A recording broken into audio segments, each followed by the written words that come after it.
Hi everybody, welcome along to another episode of The Dispatches. My name is Brendan Malone. It is great to be back with you again. And just a quick episode from me today. I want to share with you some thoughts I had in response to a tweet that I stumbled across a couple of days ago. And it seems to me to be an important issue because it impacts directly upon one of the great challenges of the present moment, and that is the problem of AI. And yes, I have deliberately chosen my words there when I've said the problem of AI. AI is a tool that I think offers us some great potentials, but it also poses a very serious threat to, I think, human flourishing and also to human society and well-being moving forward. Like there's definitely a clear moral compass that we need to have, which right now we just don't seem to have, in relation to how we use AI and what limitations we put on it. In fact, for me, this is an issue where I think we're now at the point where we really do need to consider legislation around AI to actually place moral limits on how it can and should be used. Because the very real potential here with AI is that like you effectively could entrust a whole lot of power, very powerful technical processing control effectively, which would involve robbing people of meaningful work even if this is not governed well, in the hands of a very small group of people. And there's huge potential for harm on the back of this. So there's a whole lot of issues embroiled in this. But I think essential to all of that, if you're going to have a good moral compass, you first need to understand what it is to be human, and you need to have a sense of human personhood and the human person as being something profound and important in the world, and unfortunately we've lost sight of that. And there's several reasons for that. The biggest reason, of course, is that we have lost our sacred transcendent vision of reality. We no longer look up to God. And a big reason why we have stopped looking up, I think, well, there's two factors. One is, I think, comfort. We have a lot of comfort now, and so without that general low hum, that low noise of suffering in life, and it doesn't have to be great. I just mean like we can be comfortable now in lots of situations where previously, even in previous decades or previous generations very close to us, they didn't have the same level of comfort. And so when you have to work a little bit harder, experience a few more challenges to get where you're going and all the rest of it, I think you tend to have a sense of life that looks beyond yourself. You tend to look up a bit more because you're not constantly comfortable thinking, I don't need a God to aid me because I've got everything I need. And secondly, and I think in a really big way, is our technological prowess. Our knowledge of the natural world has grown and our technology has grown accordingly, and we now falsely believe that we know everything, that we are the masters of the universe. Nietzsche, in a sense, was right. His vision of reality has now shaped the world. We have killed God and we believe that we are the new gods now. Of course, none of that is true, but in our mind, we have this hubristic sense of sort of technological prowess and control, and with that has come a materialism, a philosophical materialism, where we just don't think often, or we put right to the background the idea of there being a God, there being, things that are sacred. And we tend to think in all the wrong terms about ourselves and about our place in the world. And of course, that corrupted metaphysics, that lack of metaphysics, that lack of a solid philosophical foundation is basically wreaking havoc in the world.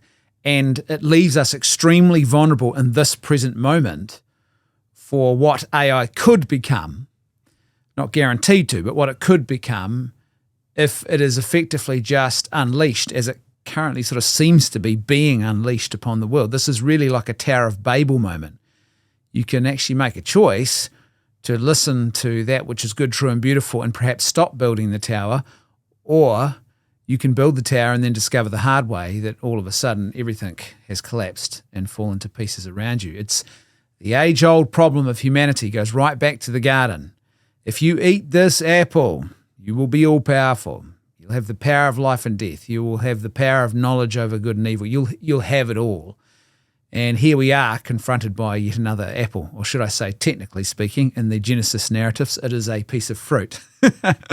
But apple obviously has been the the fruit that has been conveniently and consistently throughout time associated with that moment in human history. But here we are again, another moment of being offered fruit that seems to offer us great power. And a big fundamental problem here, as I said, is how do we view ourselves and understand ourselves as human persons? And in so many ways, we've lost sight of the fact that we are sacred. We are made in the image and likeness of God, which is why we are sacred. We have profound human dignity because we are made in the image and likeness of God, and there are huge implications for this. We are not simply machines. But what I want to share with you now and react to and unpack a little bit is a tweet that I came across a couple of days ago, which effectively reduces the human person down to the level of being a machine.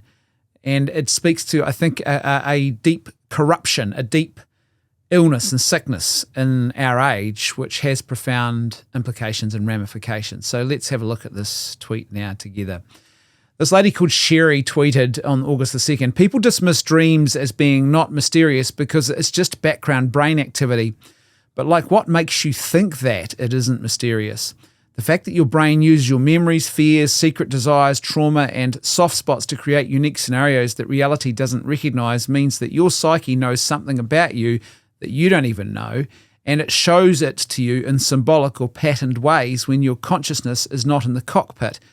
You really should pay more attention to what you're dreaming about." I think that's a very reasonable claim, whether or not we would go in for any woo in this. I think this is just a very factual and natural law reality about the world in which we live. I don't see anything problematic about this. But here comes Dr. Julie Gerner, who wants to put Sherry right, and she says this: "Dreams are random neural firings, and your brain digs into your memories, concerns, fears, experiences, and to build a story around it. I wouldn't ascribe much meaning to them."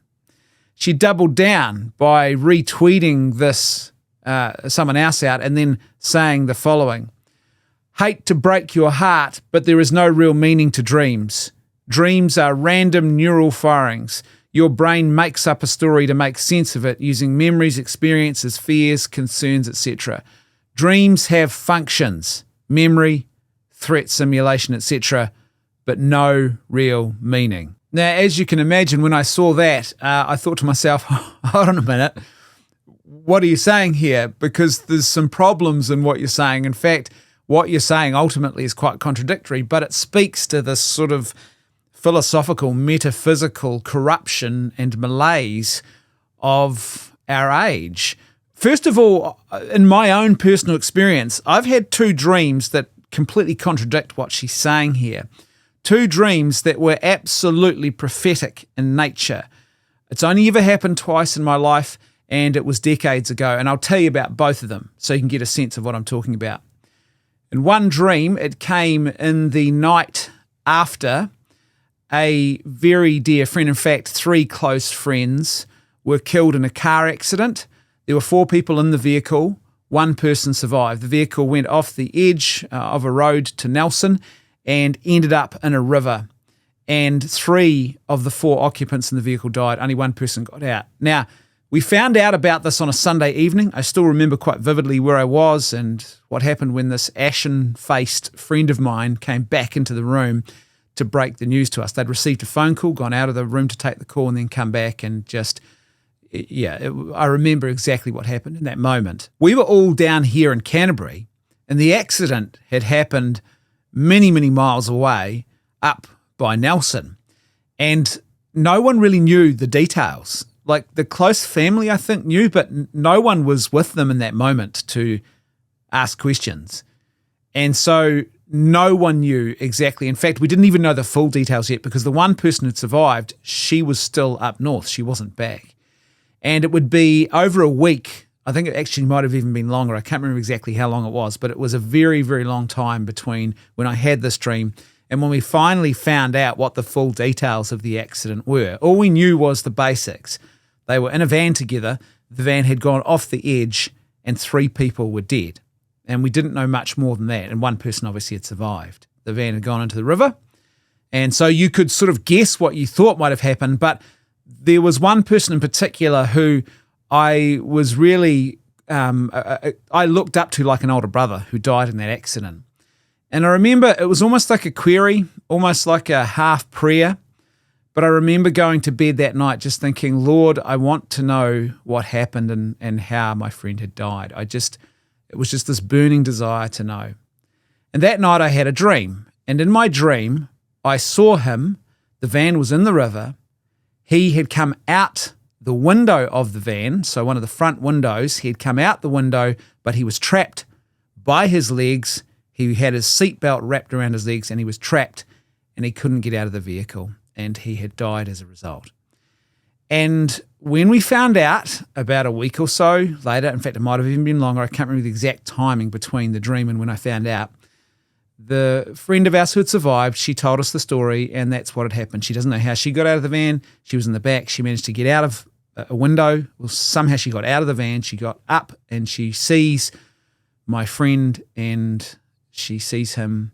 He is partially out of the front window, but she goes around to try and aid him. He's in a sort of semi-conscious state. She can't do anything for him. He's trapped.